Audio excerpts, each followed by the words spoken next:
new report from the Department of Justice reveals more of the horrific failures in the Uvalde, Texas school shooting incident. Attorney General Merrick Garland gave a presser announcing the results of the investigation. Let's listen. But within minutes of arriving inside the school, officials on scene transitioned from treating the scene as an active shooter situation to treating the shooter as a barricaded subject. This was the most significant failure. That failure meant that law enforcement officials prioritized a protracted evacuation of students and teachers in other classrooms instead of immediately rescuing the victims trapped with the active shooter. It meant that officials spent time trying to negotiate with the subject instead of entering the room and confronting him. It meant that officials asked for and waited for additional responders and equipment instead of following generally accepted active shooter practice and moving toward the shooter with the resources they had. It meant waiting for a set of keys to open the classroom door, which the report concludes was likely unlocked anyway. And it meant that the victims remained trapped with the shooter for more than an hour after the first officers arrived on scene. In response to Garland's findings, the Biden administration called for more gun control, writing in a statement, "Congress must now pass common sense gun safety laws to ensure that mass shootings like this one don't happen in the first place. We need universal background checks, we need a national red flag law, and we must ban assault weapons and high-capacity magazines. The families of Uvalde and all American communities deserve nothing less. The longer we wait to take action, the more communities like Uvalde will continue to suffer due to this epidemic of gun violence." The lawyer representing the families of those killed by the Uvalde shooter also called for gun control, arguing that if there had been such policies in place, the tragedy never would have happened. Let's watch.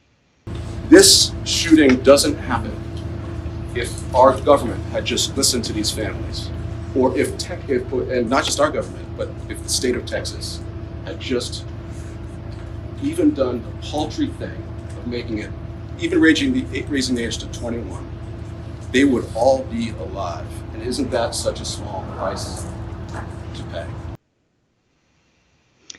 I don't know if we can get into that hypothetical, Amber, and say that if this law was in place, this never would have happened. We know that a lot of the guns used in shooter situations where you have a mass shooting, the gun was obtained in extra legal ways. And so, as much as I want to be like, yeah, we have a solution for this terrible problem. We have a solution that will prevent children from being killed. I think it is lazy to say that restrictions on gun purchasing with an age restriction is what will do it. We've had shooters that are over the age of 20 years old. To say that this is one fix-all solution is just dishonest. We've seen other countries, Australia, try the gun buyback approach to try and get less guns off of the streets. But with the volume of guns we have in the United States of America, it would take hundreds of years at the pace they saw in Australia, where they were buying them back at about market rate, which is probably not something we would see happen in the United States. But even if we did, that's way too long to wait to resolve the problem of mass shooters.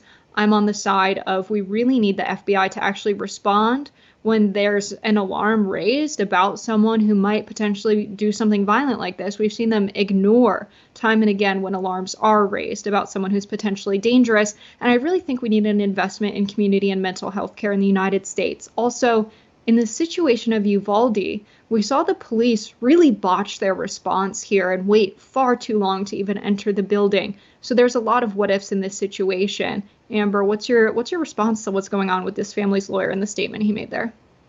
Yeah, I completely agree. I mean, there's just one statistic in the United States that disproves everything he's saying, which is that the vast majority of gun deaths in this country are done with handguns.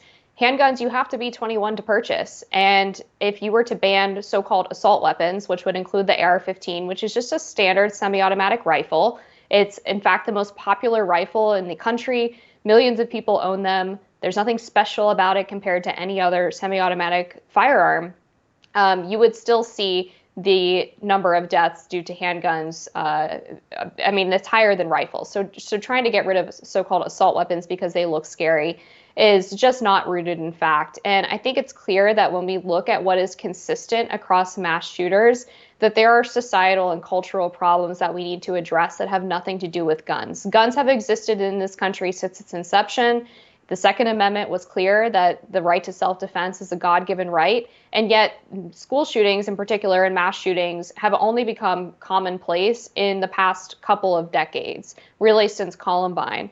And so what you see a lot in these mass shooters is you see that they have pre-existing mental health issues. A lot of them are actually on SSRIs, which, if not prescribed properly or prescribed for the wrong reasons, can lead to issues of suicidal ideation and suicide, as well as more severe depression, bipolar, and schizophrenia. You also see that these individuals typically have very fraught relationships with their parents. Frequently, they actually have one parent who's not in the home at all. They especially have problems with father figures or a lack thereof. They almost exclusively go to public schools as opposed to private schools. And of course, all of the shootings take place in gun-free zones, typically where there are no school resource officers or school security. Apparently in this case, this report found that the teacher who closed the door, or the teacher who was accused of propping a door open, had in fact closed the door, but all of the doors were unlocked that day for some reason, which you wouldn't know unless you were on the outside trying to pull on the door to get it open to see if it were locked. So it's an abject failure across the board, from whatever school safety situation, whatever school safety plan they had at this school. And you're exactly right to point out that the vast majority of the blame, I think, falls on the police. It ended up being Border Patrol, who drove an hour to get to the school, that were the ones who ended up breaching the school and taking down the shooter after local law enforcement repeatedly told their subordinates not to go in. And I think that there's a problem here where whatever training that they did have was either inadequate or it prioritizes following orders at all costs, which is a theme we talk about on this show a lot. And if you're in a scenario where your superior is telling you not to go in and take out an active shooter that currently is killing children, and you don't think that maybe you should follow the actual protocol you were taught, which is active shooters are taken out immediately. That's the first thing you do in an active shooter situation. I mean, we just have to question what mentally was going on there with all of these officers, such that they all thought it was the right thing to do to hang back and even prevent parents from going in to try to save their kids. There really is not a better example, or worse, if you want to put it that way, of every single part of the system failing in Uvalde. Absolutely, yes. The parents being willing to go in, but the officers who supposedly risk their life to do their job to protect the public not being willing to go in. I mean, I can imagine me being there and wanting to go in with the parents, especially considering the police have bulletproof vests on and they are armed. And there were children who were completely innocent who are on the other side of that assault rifle. I just can't imagine a world where they felt good about that decision. And I'm sure many of the officers didn't in the days and weeks to come.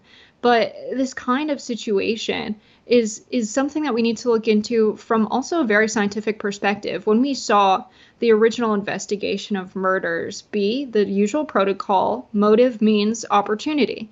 That was flipped on its head when we saw the rise of serial killers in the United States, and actually transitioning the way they investigate crimes was necessary to catch serial killers because it was a different kind of crime.